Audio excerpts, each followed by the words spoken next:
it's gonna be a lot of work. So I figured rather than doing something cute and everything here, that we would actually just work on packing stuff up. And that is not. I did not. No, I updated the today command. How dare you? Oh no, I didn't. Hold on. There we go. Now it works. Oh my buddy. Come here, baby. Over here. Oh, there you go. Here, let me get you some treats.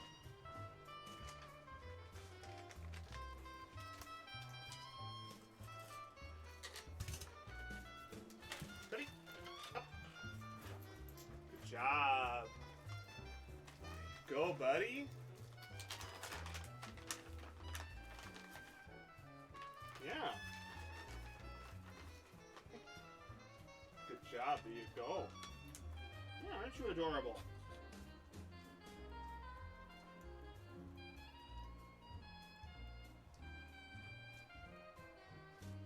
Yeah, there you go, bud. Yeah, so you're seeing basically the top shelf of books here, which you gonna vibe out up there, bud? Yeah, you're so cute.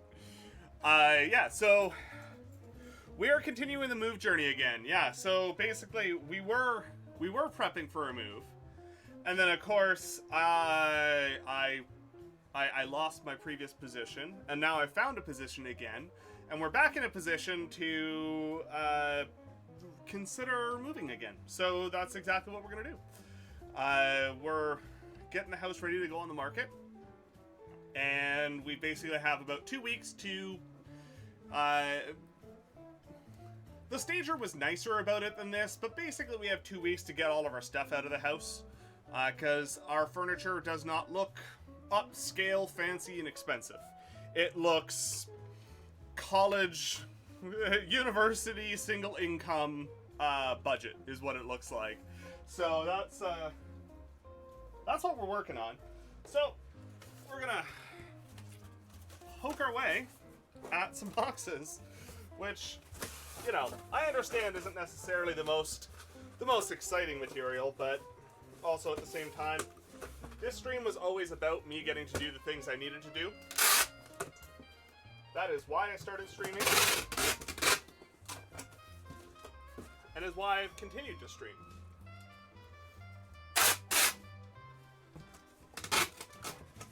What's the difference between the two? Between the two which? My brain already moved on from the previous words. Nick, thank you so much. Yeah, I'm really excited. I'm working for a clean energy startup doing electrical and embedded firmware engineering, which is what I went to school for, which is super exciting. And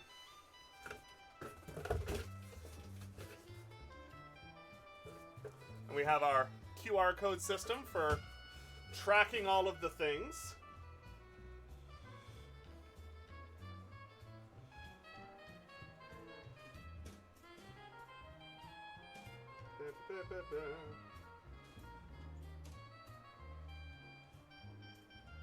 Packed, save. Cool. Cheap college looking furniture and expensive fantasy. Thought they were the same thing in this economy. Yeah, pretty much, right? The nicer stuff we have is largely the stuff that I made myself. But that is not the majority of what we have, so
have the ability.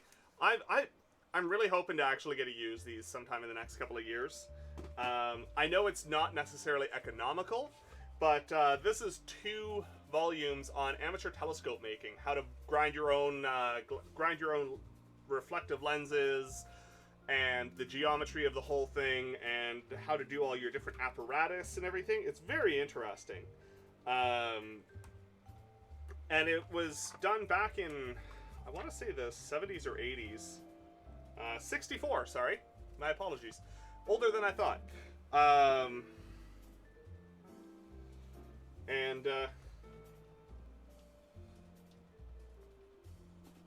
Yeah, it's a Scientific and American book on...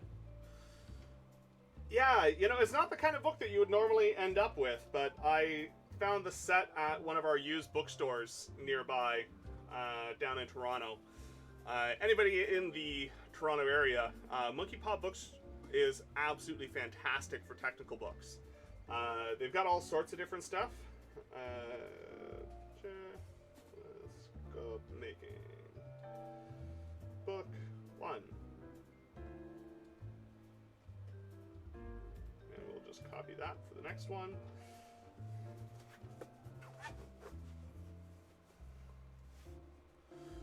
Yeah, honestly, we really looked at BC, and it's not a never. It's just a not right now. Simply because of the cost of living and the kind of overall lack of jobs in the Vancouver area. Yeah, trust me, we very much would love to be going back to BC with this move, but just handyman and home mechanic.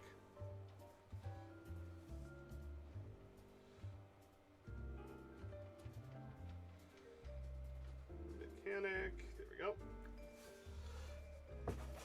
Honestly, there's something special about old house books like this. This one here it's very similar to kind of your general home maintenance books nowadays, where where it'll tell you about how to, you know, fix a hole in drywall and stuff like that. But this one here extends further and goes into stuff like, hey, here's how to make a medicine chest, and here's how to tune a bicycle, and how to use a drill, and friggin' accumulators, apparently. That's wild that that's in there. I love it. Wood-fired stoves, electric stoves, painting and stripping, and outdoor painting, and glass cabinet doors, and garden gates. It's lovely. I've got a real soft spot for old books. And this book here, I will actually take the time to call out. Engineering Circuit Analysis, 3rd edition by William H. Haight Jr. and Jackie Kimberly, is the entire reason I passed my circuit analysis course. The prof was amazing, but the material was rough. It's just an extension onto the spine. It's one for the back, and then because you got the one on the front, and then it just throws one on the back for you. That's all it is, Rain.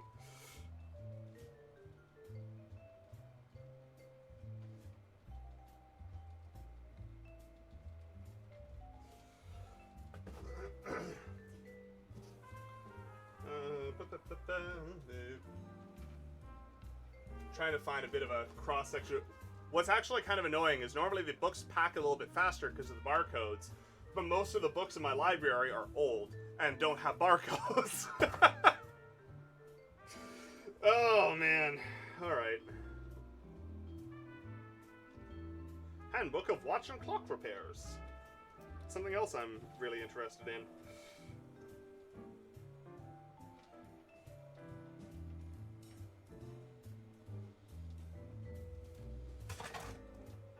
Alright. let's continue on the clock theme. See you soon, Sabs. The Old English master clockmakers and their clocks. 1670 to 1820.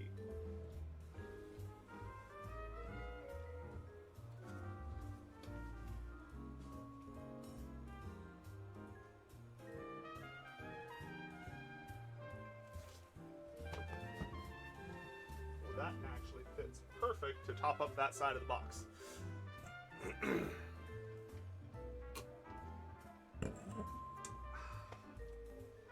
Alright, need some slightly smaller.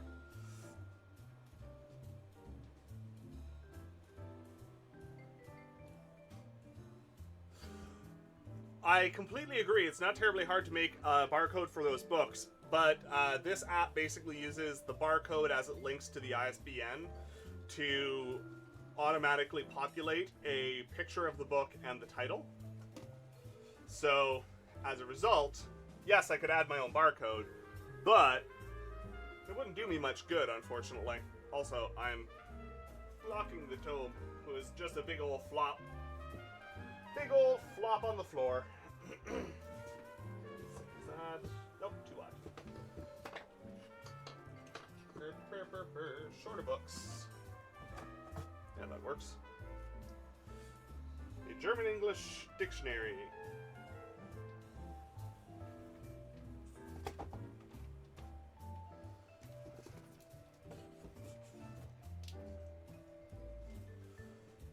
Well, I mean, the move just started back up today, so he doesn't really understand why there's boxes everywhere, but, you know, beyond that, he's honestly he's a really chill dog.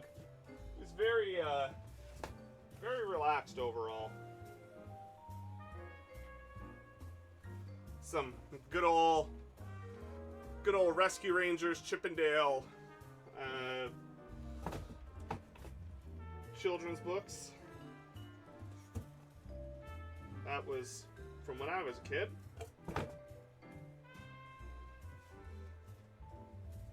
And a Garfield and His 9 Lives from when my mom was a kid, which, again, doesn't have a barcode.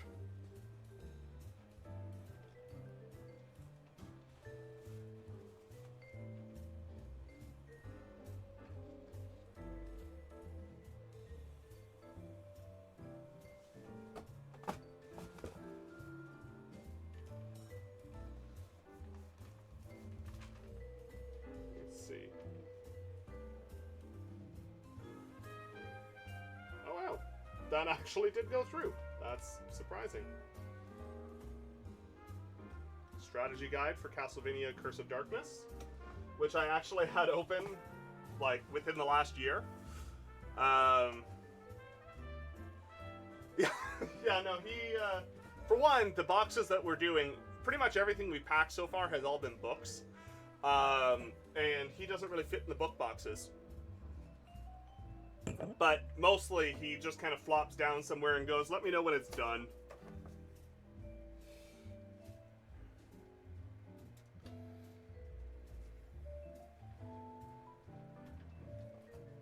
Geometric tolerancing, GD and T, as it were. The Story of Measurement. This is actually a very pretty book. Goes into like the history, the global history of different technologies and methodologies for measuring different pieces from ancient era all the way through to now. Very cool. More of a coffee table book than something that you would read front to back, but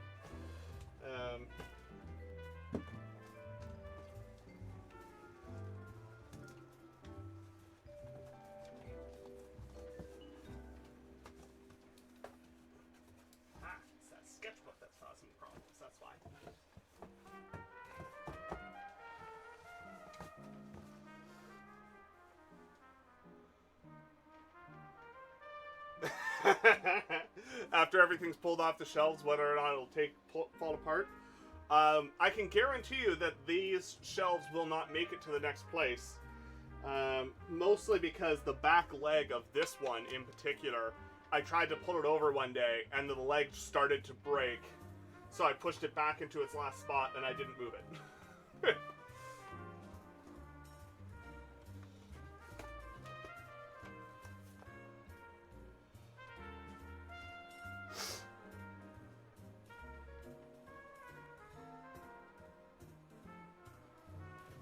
we'll add another sketchbook.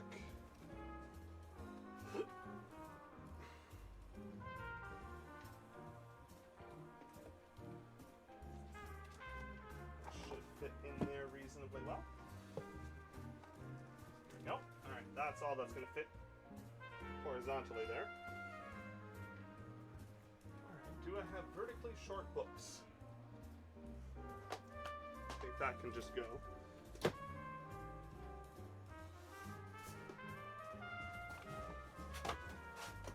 Still not short enough. Alright, shorter than that. Maybe these? Hey, recursion fits. Good. Not a half bad book. Honestly, Blake Crouch falls under the category of authors for me that is cozy, sci-fi-ish materials, and this is the same guy that did Dark Matter, which recently was made into a TV show.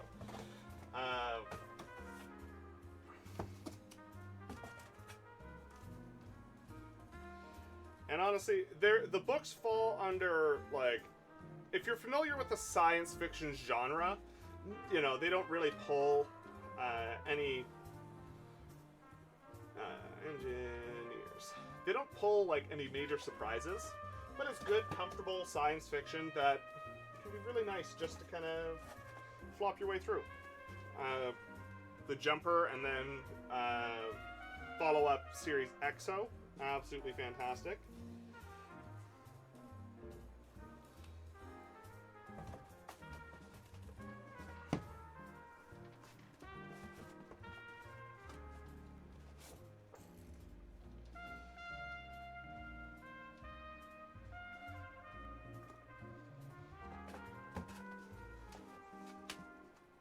Alright, now we need narrow books.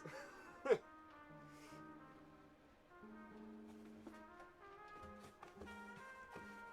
something that can at least kind of weave in the middle there.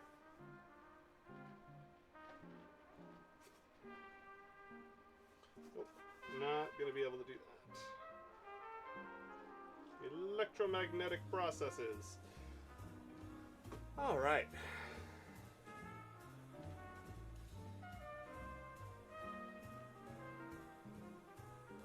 Processes. Plural. Now we're just in the filling space portion of this box.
electrical engineering calculations, which is also hefty enough that you might want to start calculating how much it weighs before you put it on a shelf.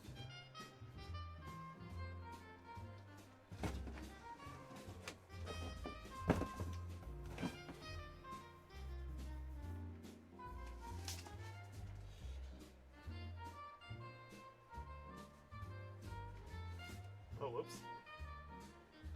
Whoopsies. Delete item. I did not scan the new box.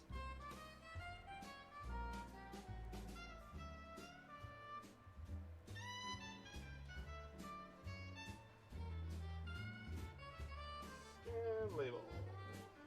Rip. New box. Basement shelves.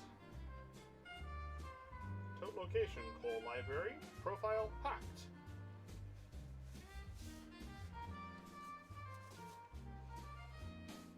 Alright. Now we can add those 2 books again. Alright.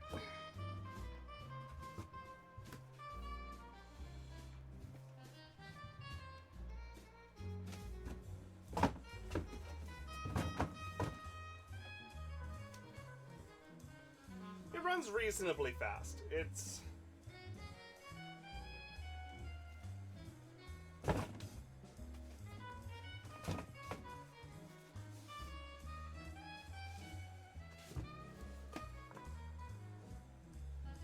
like, this certainly is not nearly as fast as just shoving stuff in a box and then labeling it books. But, you know, at least I'll be able to find stuff after the fact.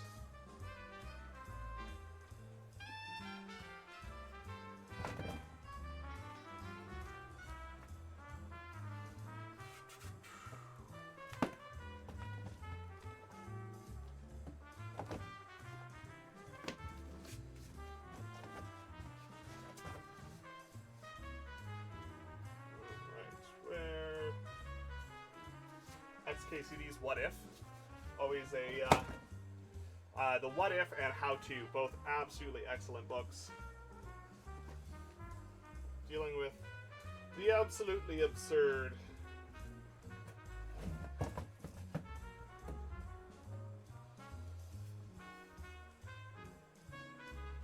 It is toasty in here.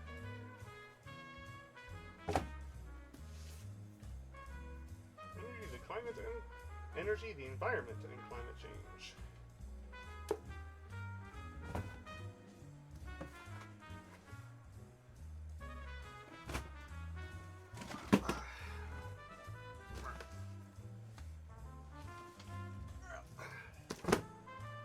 All right, behavior-based robotics.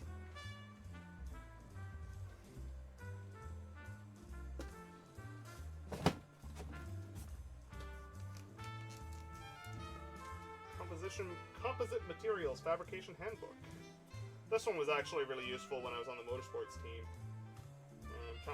Taught me a lot about composite layouts and the like. Very quite good. If somebody's a composite layout master, then they might find that book be a bit underwhelming, but I am not, and found it quite helpful.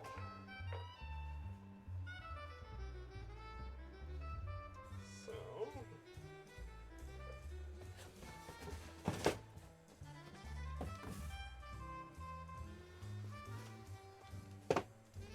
book on sculpting.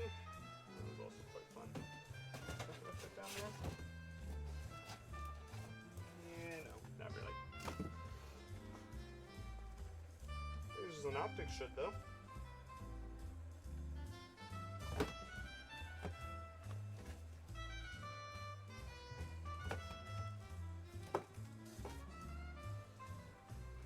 Test system design.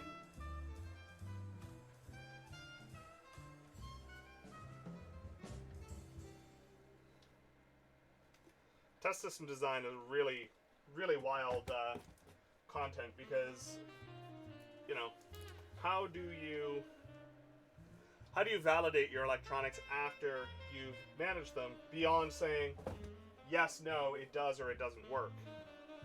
how do you quantify how well it works and whether or not it actually is going to last for the appropriate amount of time or crash randomly, you know, 2 years after it's been implemented. Bookbinding as a handicraft, lovely, lovely book, and talks about quite a bit about various jigs and fixtures that you might want to build. Really lovely. Very much enjoyed going through that one.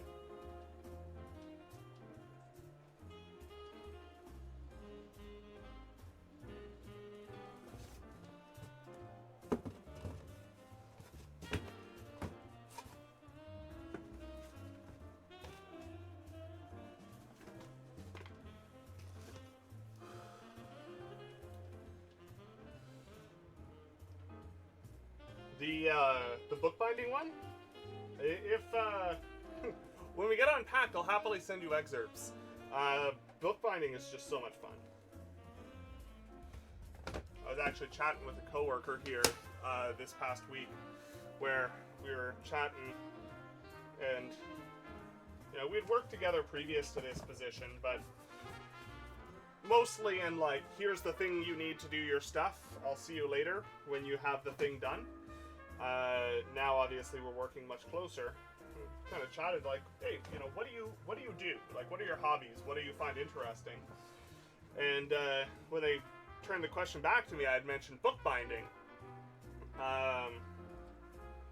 And they're like, how is that a hobby? Like, you just like make books? Like, I mean, kind of, yeah. Like, yeah, for the most part, yeah, I make books. And, like, can rebind PDFs into physical copies of things if I find it interesting. I can make notebooks and other such of that nature. Like, lots of fun.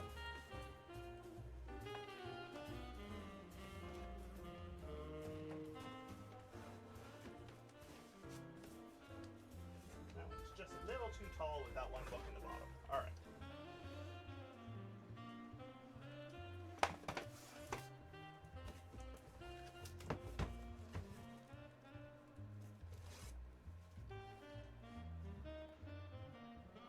Oh, bother. Scan barcode.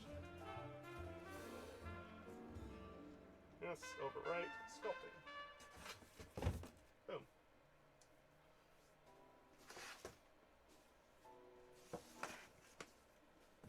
That should also fit.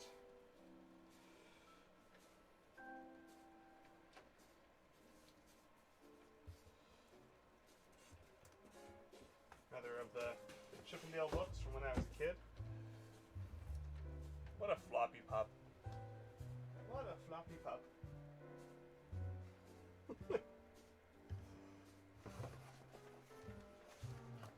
Painting and drawing.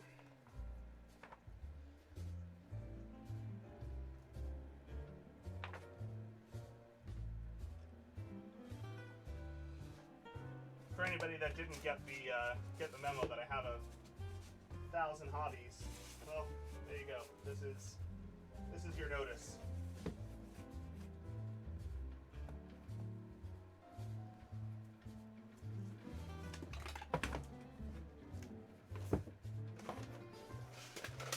I'm also a sucker for ones like this, like electrical machines, but the big thing being that, like, you know, these old mechanical diagrams, the electrotechnical diagrams of different pieces. This is not the one.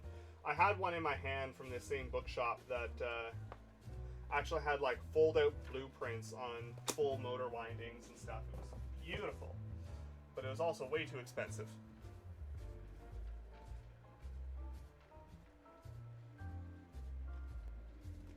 So these are the books that I'm really actually important. Do you have a book that's just full of obscure hobbies to try? I mean, I think we already packed one of that nature. Mostly it's just finding random random stuff.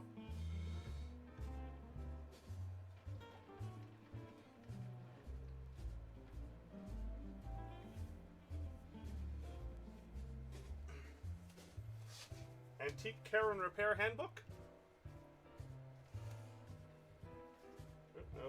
No URL on that, despite looking like it's just new enough that it might have had one.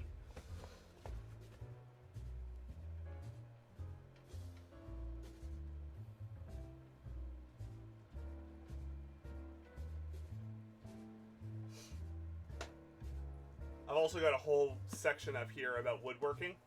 Haven't put that up.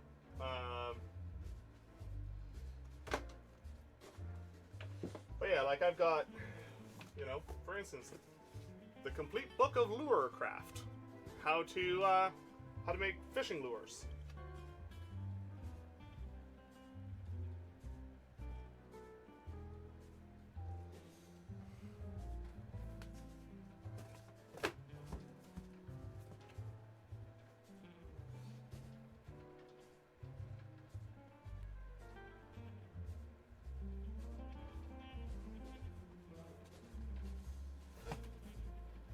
Pardon me.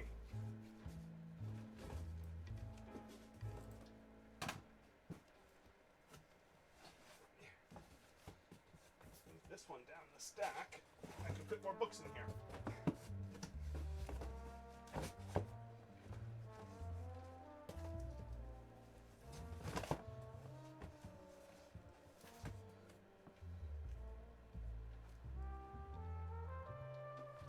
Oh, please do share. I think this is the first time you didn't just immediately throw the joke in chat.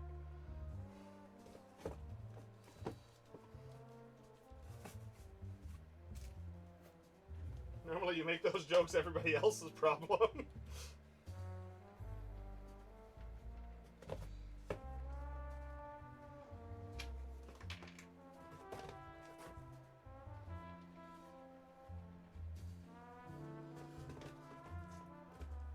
How to lure a fishy girl. Hooked a good one.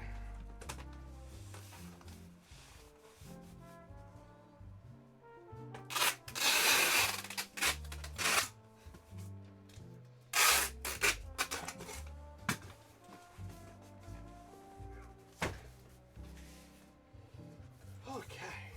This bookshelf is actually almost packed, as far as the books go. Then we're going to get into trinkets and stuff, and it's going to get complicated.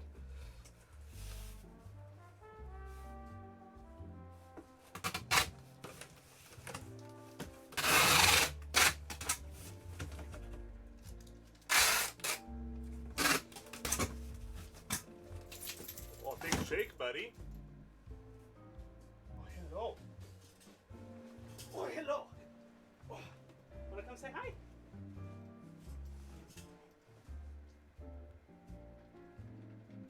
Gonna act all weird?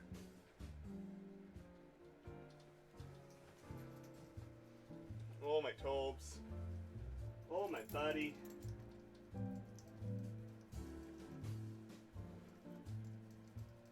Oh, my buddy. You're so cute.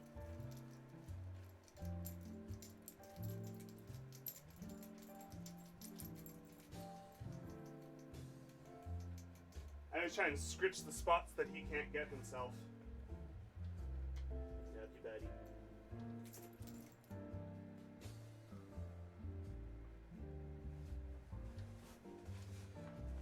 Yeah. All right. On to the next one.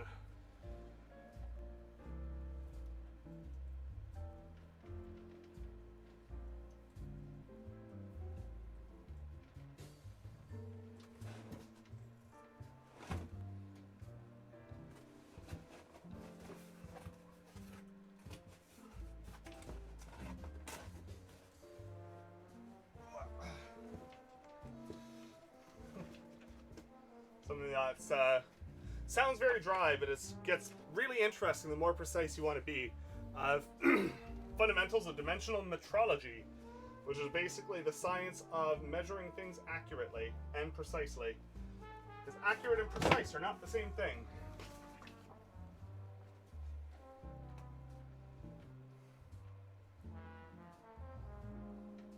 Jewelry making for beginners.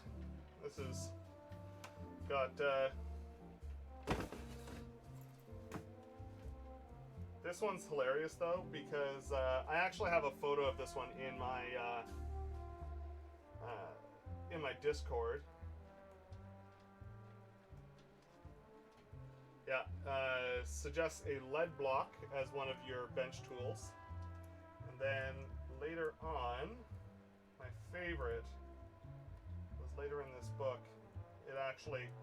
It gets worse than just hammering on a lead block. Yeah, a good way to hold the dome firm while soldering. Press the rim of the dome into a sheet of asbestos to form a groove. How to measure extra dimensions. Yeah, good work holding method. Push it into a block of asbestos. You'll be able to hold it for the rest of your life. I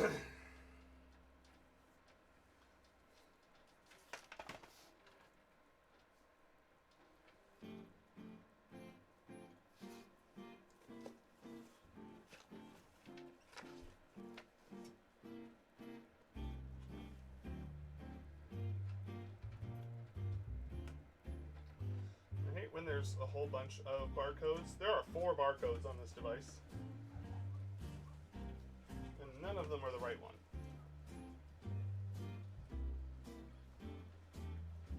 Nope, okay. I also wasn't sure I wanted to keep that one anyways. It removed itself from the collection.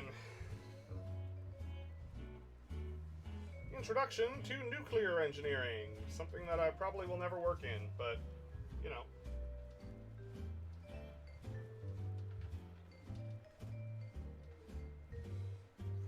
To be fair, I have already worked in the nuclear side of things, but, you know.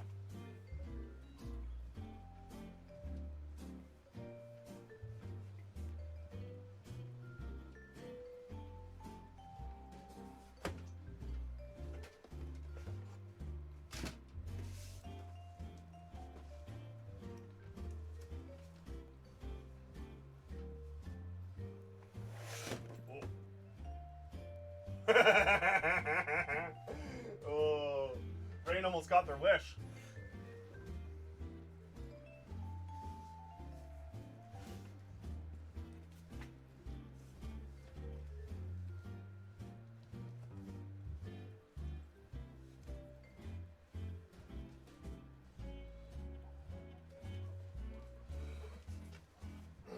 Arms Through the Ages. Again, another big, beautiful coffee table book that goes through has all these really beautiful diagrams of ancient through to modern weapons. You know, starting with medieval armor, the handguns, the tanks, the whole bit. Very good. Very pretty.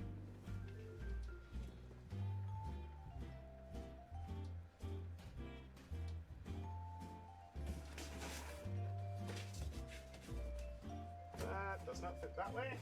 It does fit that way. I don't want it that way, so we'll put it in that way.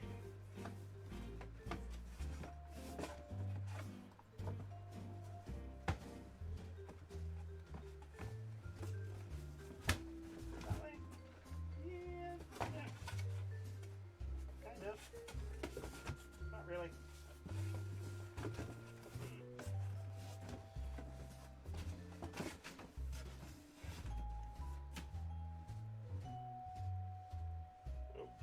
Did not put a title on that. Let's go back and fix that.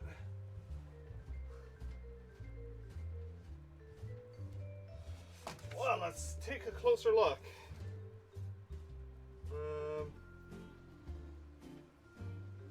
That is not in English. I have an index on this guy.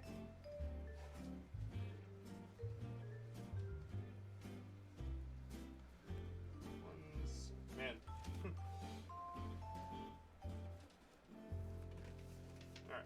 let's go try and find it. So 161 is the first.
No?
very easily without...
Yeah, big old flexi narwhal.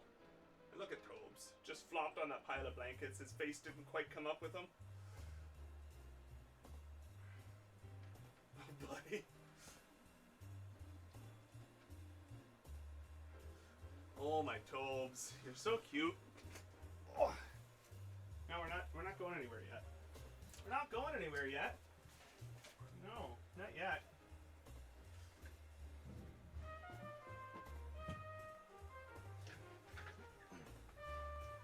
Alright, we're gonna pull a chair into the situation here because my knees can't do that anymore.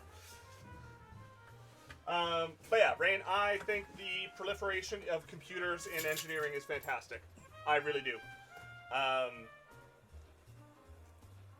The reality is that super simple stuff can still be very much done by hand, and that's fine. But so basically, what it comes down to, we tend to talk about like civil when we talk about like large amounts of engineering. It's like, oh well, you know, you didn't need computers to build a bridge way back in the day, and yeah. 100%, yeah. You would have somebody do some math and figure it out, and it'd be fine. But there's a saying, which is, you know, anybody can build a bridge that doesn't fall down. It takes an engineer to build a bridge that just barely doesn't fall down. Which is basically to say that the use of computers and all of our calculations, everything like that, have nothing to do with necessarily the quality of the item, but the kind of the efficiency and costability of what we do. So instead of using a really simplified calculation that has a margin a margin of error that is, you know, in the like 5 to 10 times, if you have a proper understanding of all the forces on a system, because like complex force vectors become really, really nasty very, very, very fast. So doing a force simulation or a thermal simulation or, you know, an electrical simulation to see what your heat dissipation is going to be, etc., etc. Yeah, big bridges had a greater than 10% failure rate not much over 100 years ago. That sounds about right. And honestly, it's one of the things that annoys me so much is because there's this almost fetishism for old things. Like, look at this old thing that, you know, stood the test of time. They don't make it like they used to. And in some cases, sure, yeah, I guess. But also what you're comparing is like, oh, you know, I got this old drill from my grandfather and it's been around for, you know, 87 years and it still works. And that's great. Awesome. You know, and you bought the $30 Walmart drill and it snapped. Raven, welcome in. How's it going? Thank you so very much. But yeah, you get like, oh, you get Grandpa's drill that lasted 87 years, and then you compare it to the Walmart drill that you spent $30 on, and it broke. New view, yes. Absolutely, yeah. So there you go. If you've never seen it, my normal view is over there. This is in the direction of the bookshelves and the like. If I actually... You can see the normal setup over there.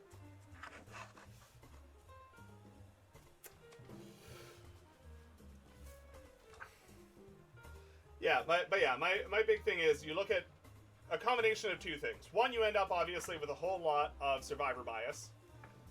When you look at old things, it's like, you know, all these old viaducts still exist, etc., whatever.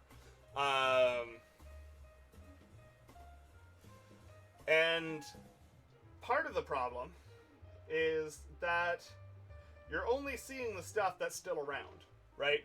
That's one of the big things, is survivor bias is a major factor.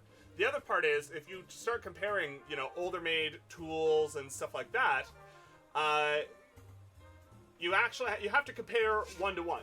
You can't just say, oh, they don't build them like they used to, because your grandpa's drill, which was one of 3 drills that was available in the shop and he paid the equivalent of $800 for, lasted longer than your Walmart drill that barely could actually manage to survive coming off the shelf, versus going out and buying, you know, like a Festool or a Veritas or some really